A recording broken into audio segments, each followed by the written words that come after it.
up. Okay, Miss Pinky, kindly read the prayer. Classmates, let us read first.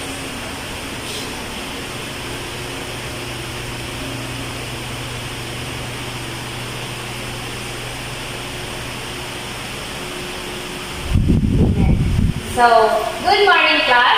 Good morning, ma'am. It's Okay. nice to see you today. Okay, before you seated, kindly arrange your chair first. Okay, thank you. Please be seated. So, who is absent for today? None, ma'am. Okay, so before we start, please read our classroom rules. Okay, everybody, please read our classroom rules. Classroom rules. Cooperate during our class discussion and activities. Raise your hand when you want. Ask permission when you need to go out. Be mindful of our action. Have fun and enjoy. Okay, thank you. So, what was our topic yesterday? Who wants to answer? Yes, Miss Christine? Our topic today is all about non-digital instructional materials. Okay, thank you. So, let's proceed to our topic today. Teacher, presentation. Yes, Miss Regine? Non-cell phone. Laptops, tablets, and computers. So, all the things that you see in the picture, is it useful for us today? Yes, ma'am. Why is it useful? Who wants to answer? So, these gadgets are useful today because we are in a 21st century and we all use these kind of gadgets. So, next. So, what can you see in the picture? Who wants to answer? Yes, Miss Pinky. The teacher teaching using ICT. Yes. Yes, very good. So the teacher is using ICT tools like TV and teaching. So next. Okay, kindly read the presentation. Everybody, kindly read. Using mobile phone and the QR code. QR code was created by a Japanese corporation that is word. QR stands for quick response. It allows the reader to decode information at a high rate of speed. So the QR code was invented by the Japanese to have or decode the information at a high rate of speed. So the QR stands for quick response. So next, kindly read everybody. Using laptop and graphics. Information and ideas in teaching and learning process. So what can you... Okay, so where do we use infographics? Can you give example? Yeah. The example of infographics are posters, templates, iPad stuff, and flyers. Yes. Infographics in market products to increase our sales. So that is one of the strategies for the businessmen. They use infographics to make their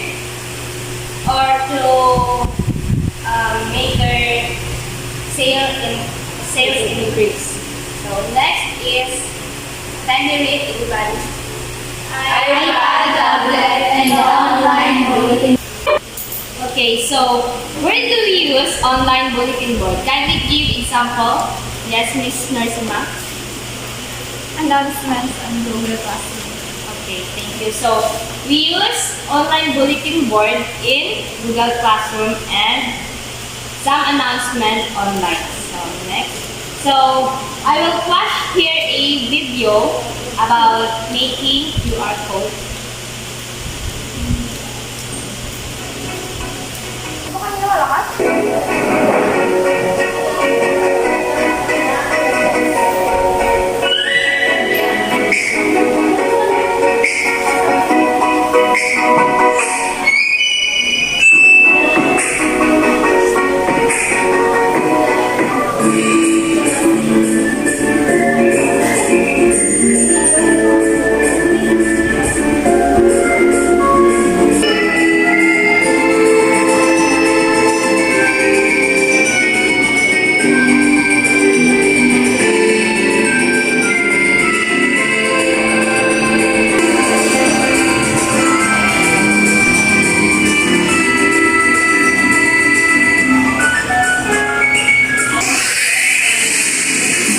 So that is how to create QR code.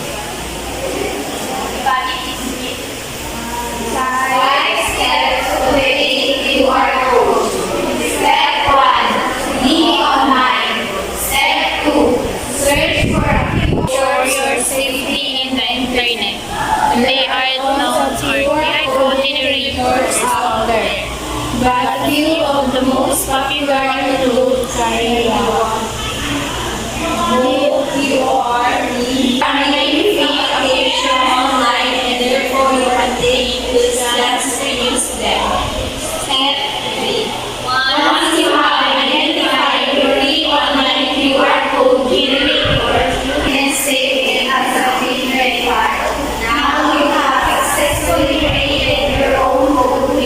So now do you understand how to make or create a QR code? Yes, ma'am. Let's proceed. Then interesting ways to integrate QR codes in your teaching. So can you read again? Create interactive and engaging content. Document reports. Share resources. Enhance classroom library. Use in classroom research project. Communicate with parent or partners. Provide easy access to online content. So this is the benefits when we use QR code in our teaching strategies. Next is the infographic. Facts and figures don't have to be drawn. With the complexity out of infographic design, thousands of icons, illustrations, and cartoons. Let's explore how.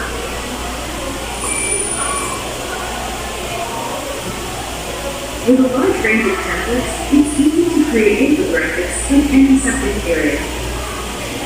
Start a data infographic for 66 or skill or design project. Get students started with infographics by designing a template layout. Search for an education infographic template in the search. Let's use this process infographic. Customize the title and instructions to guide students. Are your students ready to design their own? Drive their creativity with a blank graphic organizer activity. They can select the template and customize elements with Canva's easy drag and drop editor. Collaborate on infographics with ease in Canva. Set up by making copies of your design for each student group here.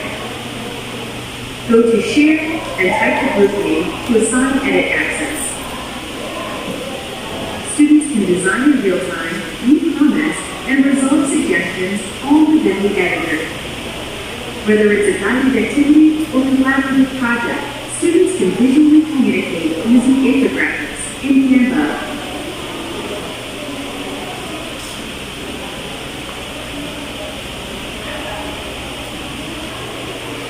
That is how to create a infographic. So here are the 4 steps to create infographic. So please read this one. Step 1. You need to be online. Step 2. Using a PC, laptop, or mobile phone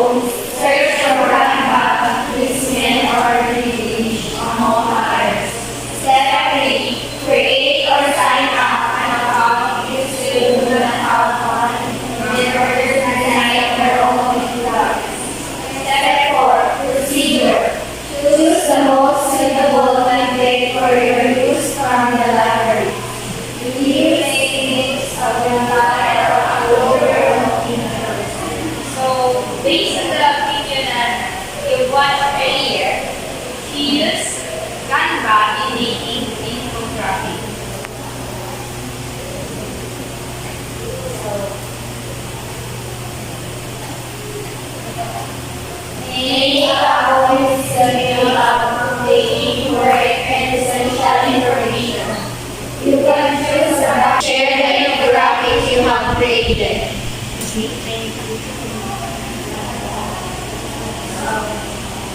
This is the way which infographics can be used. First is to present survey data, to simplify a complex concept, to explain how something functions, to compare, to present interesting facts.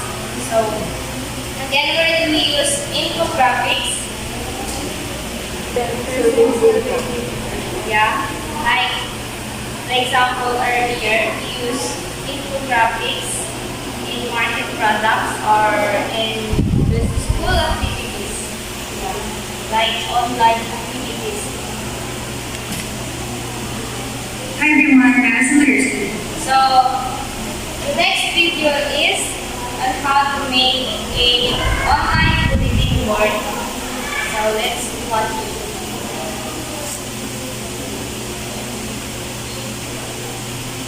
Hi everyone, Madison Literacy here, and today we'll be exploring Padlet. Padlet is a digital tool that can be used for creations, collaborations, and many other purposes in the classroom. Padlet's a lot like a virtual wall of information for users. It's explained to be like a piece of paper being placed on a bulletin board just online. Today I'm going to show you a few basics for getting started with Padlet. Your first step in getting started with Padlet is to simply go to Padlet.com, where you'll be asked to sign up or log in with an account if you've already created one. I like to log in with my school Gmail account just to keep everything connected. Once you're logged in, you'll be brought to your dashboard, which is where you'll find Padlets that you've previously made. And this is also where you'll create your first Padlet. To do that, you'll just click Make a Padlet in the top left-hand corner, and you'll be brought to the different templates that are provided to you from Padlet. For today's video, I'm just going to use the wall template. And once you click that, you'll be brought as your Padlet to create a title and a description. For today's video, I'm going to set this up to be a morning check-in for students as they come in the classroom. So I'm just going to change my title and my description to reflect the question that I want students to answer on their post for the Padlet. As you can see, I've changed my title to flexibility, and I've changed my description to just describe to students what their expectation is for the Padlet. So as you can see, it says this week our life skill is flexibility, and asks them how they can focus on the life skill of flexibility this week. So we then have options for posting. I like to always turn on the attribution option, which displays the author's name above each post. So as students post, their name will appear above the post, so there's never a question in who is creating what. You also have the option to allow them to comment on one another's posts, or to react, give a thumbs up, or like each other's posts. So once I have those options chosen, you then have options for content filtering, which requires a moderator to approve posts as students create them, so they won't appear on the Padlet until you approve them. The first post on the Padlet to serve as a model for students so they know what their post should look like. To do that, to create my first post, you can either click the little plus sign in the bottom right corner, or you can just double click anywhere on the screen here. You can also click the three dots, and there's a whole list of options that you can choose, which I love because it allows students a lot of creativity and how they want to display their information to Google Classroom, and it'll appear right in their classroom. It's super simple to get to students, and once they have it, they're ready to start posting.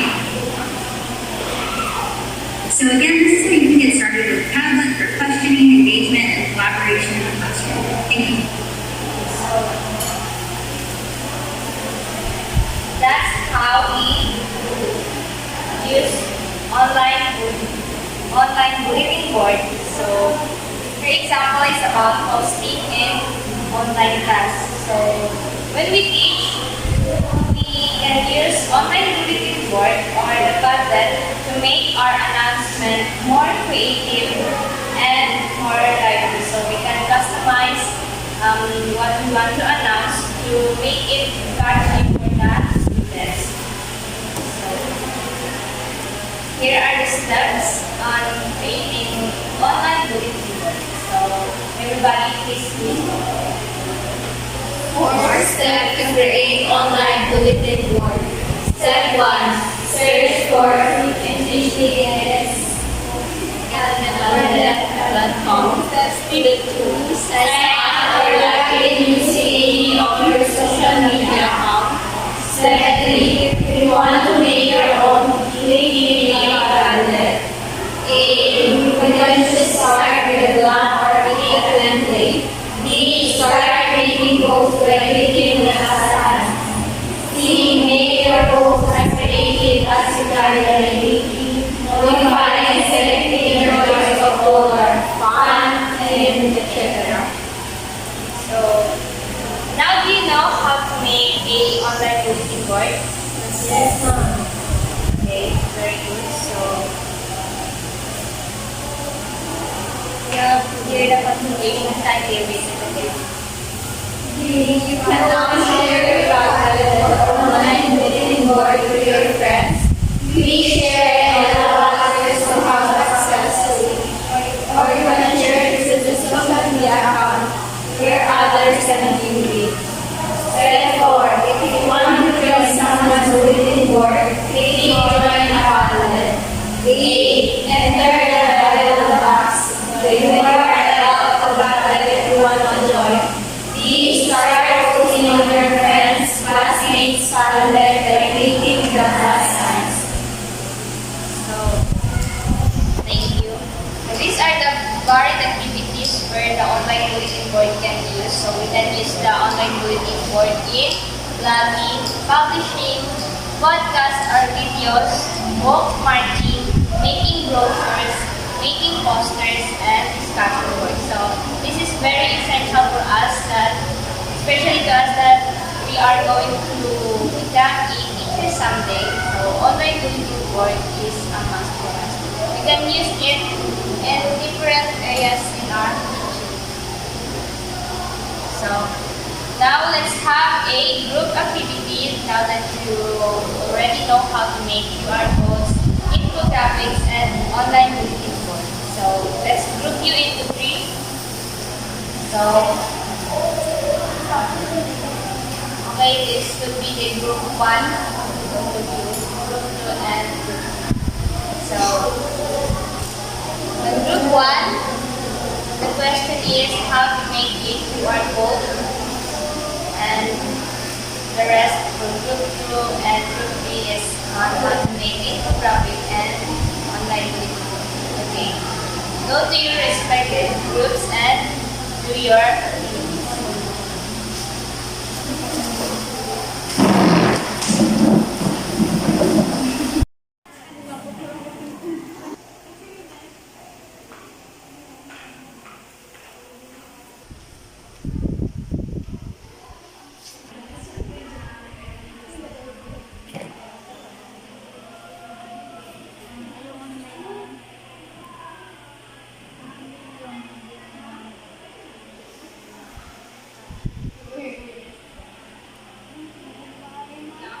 Okay, class, are you done?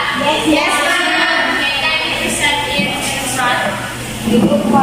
Group 1, maybe the first presenters. Good morning. So we are group 1. We discuss about how to make a QR code. So the question number 1, how to make a QR code. There are 5 steps to create QR code. Step 1. Be online. Step 2. Search for QR code generator and ensure that you read the information about the application. This is important to ensure your safety in the internet. These are tons of QR code generators out there. But a few of the most popular include Garwa, GoQRMe, Visually, or QR Stuff. There are many free applications online and therefore you can take this chance to use them. Step 3. Once you have identified your free online QR code generator, you can now import the text or the information that you want. Step 4. Run it and save it as a JPEG file. Step 5. Test the QR code using your QR code reader, or scanner. For the question number 2, what are the 10 ways to integrate QR code in teaching? So we have a 10 interesting way in integrated QR code in your teaching. First one is create interactive and engaging content, share resources, enhance classroom library, use in classroom activities, gather students' feedback, provide help with homework, research project, communicate with parents or partners, provide essay access to online content. Okay, that's all. Thank you. Okay, thank you, Group 1. Now let's proceed to Group 2.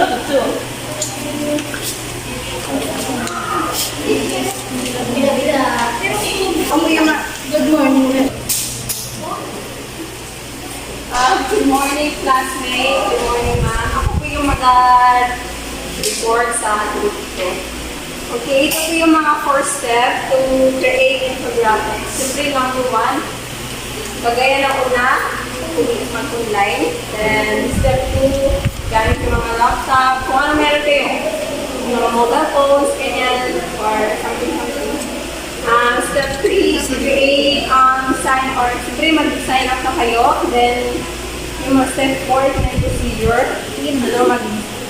gumawa na kayo ng template or gamit yung mga image or file. Then, upload it.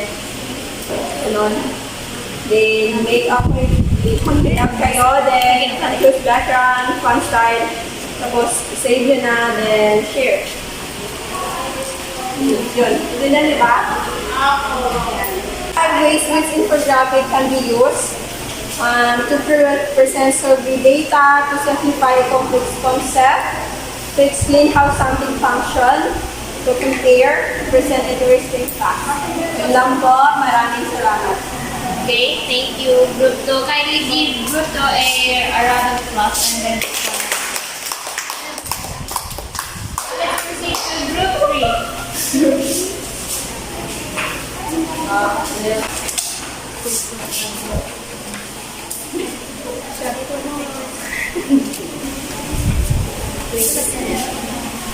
Good morning, everyone. Good morning, ma'am. Good morning, classmates. We are the Group 3. So, for the Group 3 question, how to make online bulletin board? Step 1, search for Padlet.com. Step 2, sign up or log in using any of your social media account. Step 3, if you want to make your own, click make a Padlet. A, you can choose start with a blank or pick a template. B, start making posts by clicking the plus sign. C, make your post as creative as you can by clicking modify and selecting your choice of color, font, and etc. Letter D, you can now share your Padlet or online bulletin board to your friends. Click share and allow others to have access to it, or you can share through the social media account where others can view it. Step 4, if you want to join someone bulletin board, click join a Padlet. Letter A, enter the dialog box the URL of the Padlet you want to join. Letter B, start posting on your friends' classmates' Padlet by clicking the plus sign. For the question number 2, what are the activities where the online bulletin board can be used? So, the varied activities where the online bulletin board can be used are blogging, publishing, podcasts or videos, bookmarking, making brochures, making posters, discussion boards. That's all. Okay, thank you, Group 3. Please give Group 3 a wow clap. 3 go. 1, 2, 3, 1, 2, 3, wow! Okay, you did a very good job today, class. Now, let's proceed.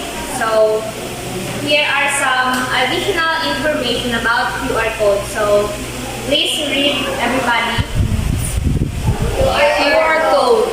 This is popular in Japan and is also used by companies to provide information about the product.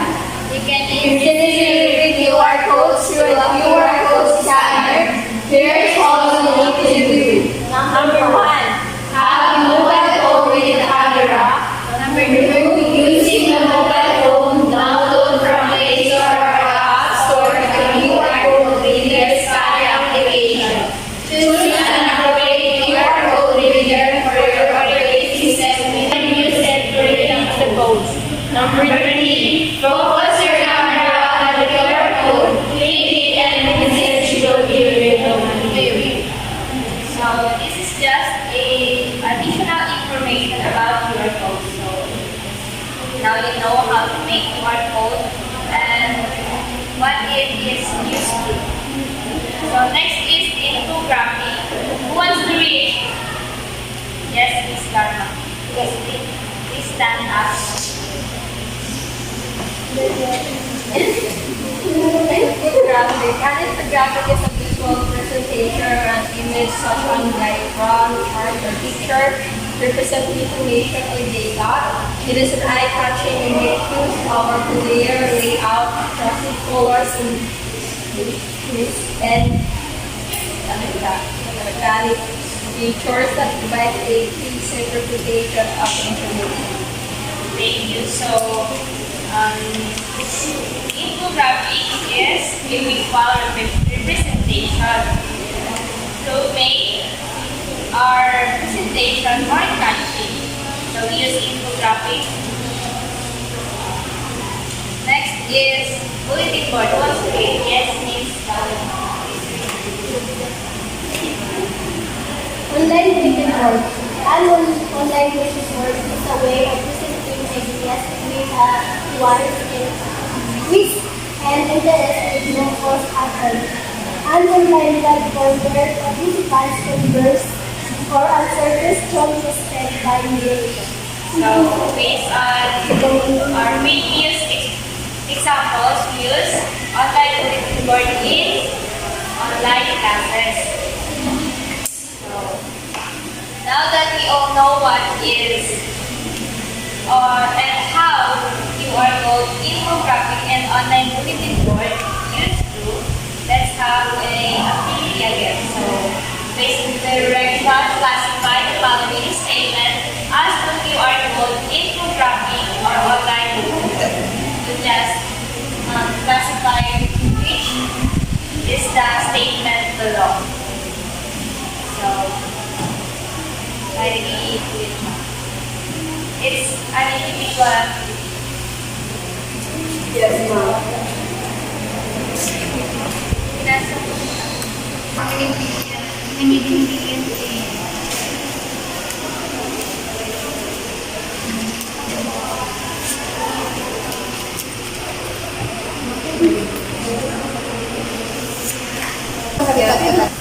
ma'am. Just please raise your hand if you got and pass your paper. Not yet, ma'am. Okay.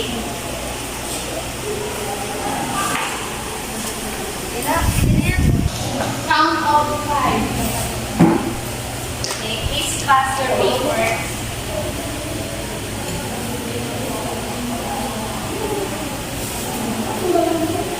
Okay, thank you. Next. Okay. Here's our activity 2. Guys, we read the direction. The right one, if the picture is an example of QR code. 2, if the picture is an example of a graphic. And 3, if the picture is an example of a bulletin board. Okay, who wants to answer the number 1? Yes, Miss Laulo. Kindly write it on the board.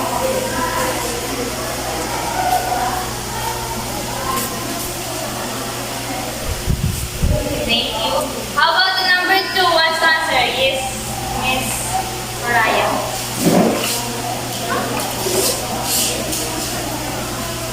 Number 3. Wants to answer? Yes, Miss Rika. Number 4. Yes, Miss Garma. Number 5. Miss Christine.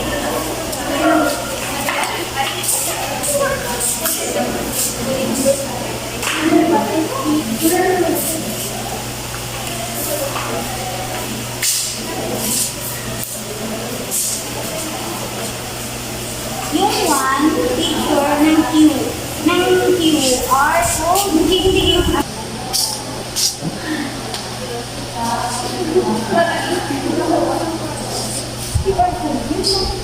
Okay, thank you. Now let's check. So, number one. What is the answer number one? Infographic. Yes, it's infographic. How about the number two? Bulletin board. The answer is A. How about the number three? Infographic. So, the number four is QR code. and the number five is Bulletin board. bulletin board. Thank you. So, now let's proceed. So, again, we will have our group activity. So, the groupings will be the same group. Okay. So, create an outline for your output in QR code. The second group is infographic and the third is online group. So, proceed to your groupings.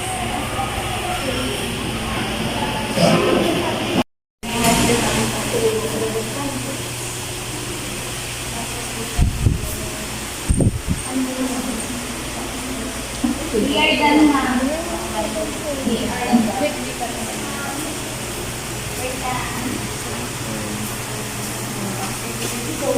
Okay, are you done, class? Yes, ma'am. Okay, kindly pass your paper so we can proceed to our next. Yun, ang pasko. Thank you po.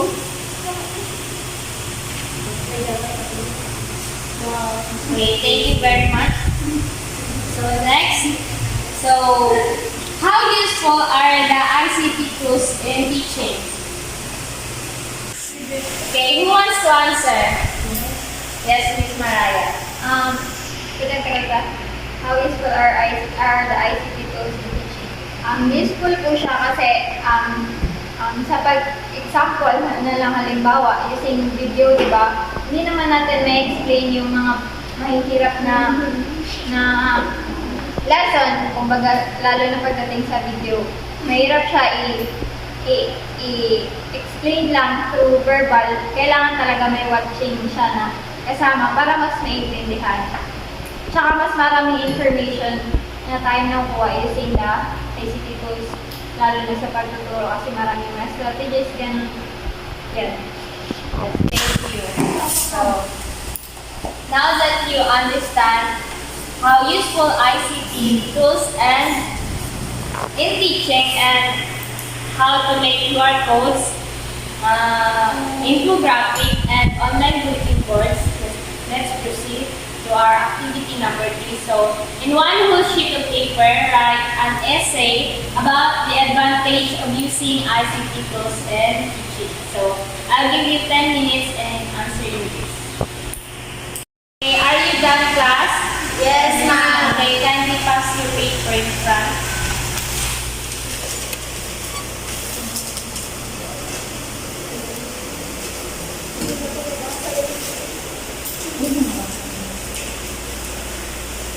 Okay, thank you. Yes, so now let's proceed. So our assignment would be by group. So apply your knowledge and creativity in your group output. Use the outline you have created and all the members should cooperate. So you do the outline earlier. For your assignment, you will proceed to creating the outline. That's all. So goodbye, class. Goodbye, ma'am. Thank you for teaching us. God bless us. Okay, thank you.